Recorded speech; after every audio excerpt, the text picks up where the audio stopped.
Goedenavond, dames en heren. Welkom bij Omroep Zeeland. Straks het weekoverzicht van het Zeeuwse nieuws, maar eerst het actuele nieuws van vandaag. Een bijna lege A58. Parkeerplaatsen zonder toeristen.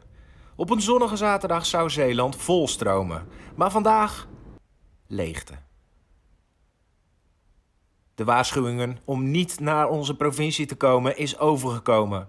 Alleen Jan en Maurits uit Zuid-Holland hebben de motor gepakt om een ritje te maken naar de Vlissingse boulevard. Nou, dit hadden we al heel lang gepland, hè. En we dachten van nou, als we ver genoeg uit elkaar blijven, dan komt dat allemaal wel goed. Kustgemeenten treffen maatregelen. Parkeerplaatsen kunnen snel worden afgesloten. En de politie maakte vandaag een testvlucht met een drone om mensenmassa's in de gaten te houden. Het was allemaal niet nodig. Nou, ik vind het heel bijzonder. Het is absoluut, het is ongekend. Dit komt nooit voor. Lekker ontspannen allemaal, iedereen houdt goed afstand. En zoals je ziet, hè, als je even naar het strand draait, dan zul je zien dat er is natuurlijk enorm veel ruimte. Dus we kunnen hier op een hele gezonde manier lekker recreëren buiten. Ik heb bewondering toch voor alle mensen die zich zo aan de regels houden. De eerste zonnige lentedag waar het anders echt zwart van de mensen zou zien hier in Vlissingen. Nu helemaal niemand. Een paar uurtjes rondgelopen en je komt geen dagjes mensen kom je tegen. Alleen maar mensen hier uit Vlissingen die even een wandelingetje doen. Maar voor de rest houdt iedereen zich netjes aan de voorschriften. Ook de komende weken wordt het dagjestoerisme streng in de gaten gehouden. Morgen de volgende test. Een zonnige zondag met temperaturen tot misschien wel 22 graden.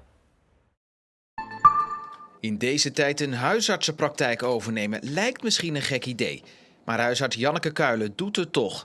Naast haar praktijk in Poortvliet neemt ze nu ook de huisartsenpraktijk in Stavenisse over. Ja, dat heeft eigenlijk niet zoveel met deze tijd te maken. Dat was altijd al het plan. Of eigenlijk sinds ik Poortvliet overnam, hadden we al het plan Stavenisse ook over te nemen. Ik wil heel graag met een aantal huisartsen hier een groepspraktijk gaan vormen.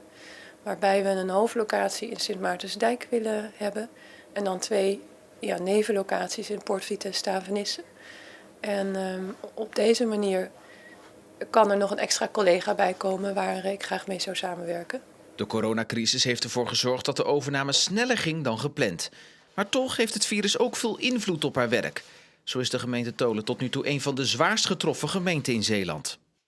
Ja, ik heb natuurlijk ook patiënten die zijn overleden aan corona. Ja. Wat doet dat met u?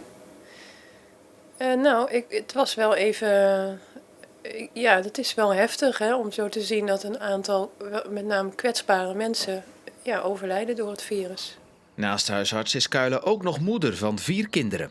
Mijn man is fysiotherapeut en die werkt veel minder nu. En die is eigenlijk veel meer thuis. Dus ik heb de mogelijkheid om wat extra te gaan werken. De coronacrisis heeft ook gevolgen voor dierenasiels en dierenpensions. Zo zien de asiels de vraag voor adoptie toenemen. Mensen die nu alleen thuis zitten zijn op zoek naar wat gezelschap en dan is een huisdier een oplossing. De grotere vraag is aan de ene kant goed nieuws, maar het maakt de asiels ook kritischer. We zijn wel voorzichtig in dat we goed kijken of mensen niet alleen maar voor een tijdje uit verveling een dier willen. Ik heb 1 iemand gehad die wilde voor 2 maanden een hond adopteren en die had niet bedacht wat dan daarna. Dus daar moeten we wel een beetje op letten, dat niet mensen uit verveling een dier gaan aanschaffen. En waar de asiels de aanvragen kritischer behandelen, staan de dierenpensions te springen om klanten. Omdat de vakanties van de baasjes zijn geannuleerd, is er ook geen opvang meer nodig voor hun dieren. Mensen zijn onzeker van hun inkomen, dus annuleren ook eventuele plannen die ze hadden. Dus ja, al bij jou best wel veel afmeldingen, ja. Zo heeft het pension van Marina dus amper nog dieren in de opvang. En als troost misschien kan ze dan wel weer antwoorden in een als Samson verklede microfoon. Maar Marina is door de crisis niet bij de pakken neer gaan zitten, want een al jaren geleden geplande uitbreiding gaat gewoon door. We gaan een grote indoor speelhal maken voor de hondjes met een zwemvijver en met extra luxe kennels erbij. Een groot speelveld wat erbij komt, een snuffelbos. En ja, daar zijn we al zo lang bezig met die plannen. We hebben al zoveel spullen ook aangeschaft voor die uitbreiding. Dat we nu niet zomaar kunnen zeggen van hé, we stoppen ermee. We hebben ook echt wel vertrouwen in de toekomst. Het bedrijf draait al meer dan 12 jaar gewoon heel goed. En we hebben vertrouwen dat zodra deze coronaproblematiek voorbij is, dat het dan ook wel weer goed komt. We gaan beginnen met de warming-up en die doen we weer 1. Omdat dansscholen dicht zijn, heeft een balletstudio in Zierikzee een alternatieve manier gevonden om les te geven. En 2. En 3. Strek uit. De reden om online les te geven is volgens Ellie erg simpel. Blijven bestaan. Want als we niet dansen, hebben we geen inkomsten. Moet de dansschool dicht. En dat wil niemand.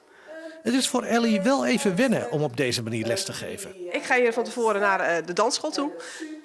Ik zorg dat alles klaar staat. Ik log op het tijdstip wat we afgesproken hebben, log ik in mijn computer. Kinderen loggen thuis in. En zo gaan we eigenlijk samen gewoon dansen.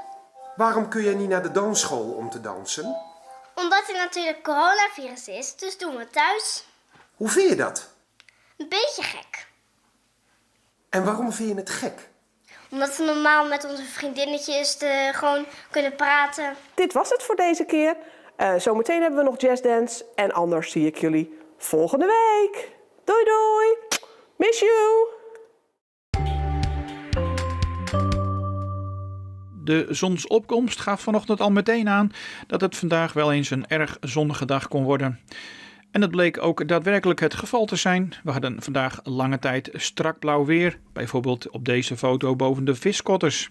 Het werd vanmiddag uiteindelijk ruim 14 graden. Vanavond en vannacht houden we brede opklaringen en bij een zwakke oostelijke wind zakt de temperatuur naar 2 tot 7 graden. Ook morgen staat volledig in het teken van zonneschijn. Het wordt een stralende dag met maximumtemperaturen tussen 18 en 22 graden. De hoogste temperaturen dan vooral landinwaarts. De wind daarbij vrij krachtig uit het zuidoosten. En dan maandag. Die start met zon, maar eindigt met regen en ook wat bewolking bij een maximumtemperatuur van 18 of 19 graden. De dagen daarna krijgen we opnieuw zonnig en warm lenteweer met temperaturen oplopend van 17 naar 20 graden. En voor het uitgebreidere weerbericht kunt u kijken op de site en de app van Omroep Zeeland. Daar ook steeds het laatste nieuws. Maar zometeen gaan we terugkijken op het belangrijkste nieuws van de afgelopen week in Zeeland. In ons weekoverzicht van het nieuws. Heel graag tot zometeen.